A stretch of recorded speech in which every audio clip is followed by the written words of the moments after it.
মানিকগঞ্জের আল্লাহর কুতুবের সোহবতে যাওয়ার পরে লক্ষ কোটি পথ বলা মানুষ সঠিক পথের দেখা পাইছে। কত মানুষ চুরি করত, চামারি করত, ডাকাতি করত, রাহাজানিতে লিপ্ত ছিল, খারাপ কাজের সাথে লিপ্ত ছিল, অপকর্মের সাথে লিপ্ত ছিল।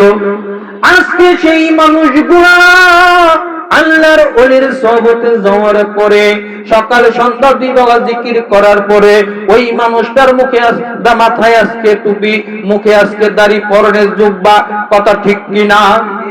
ওই ব্যক্তিটা একটা সময় অপকর্মের সাথে লিপ্ত ছিল, কিন্তু আল্লাহর ওলির, আল্লাহর কুতুবের সোহবতে যাওয়ার পরে বাবা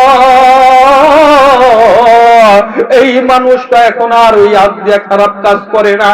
আজকে ওই মানুষটা পা দ্বারা কোনো খারাপ করতে চলে না। আজকে ওই মানুষটা চোখ দিয়ে খারাপ কিছু দেখে না। আজকে ওই মানুষটা মুখ দ্বারা কাউকে কোনো ভাষায় কোনো কথা বলে না। বোঝা গেল আল্লাহর ওলির সোহবতে যাওয়ার পরে ওই মানুষটা দিন দিন তার রং পরিবর্তন হওয়া শুরু হয়েছে, এবং সেই লোকটা আল্লাহর ওলিতে পরিণত হয়ে গেছে। কন্যা সুবহানাল্লাহ।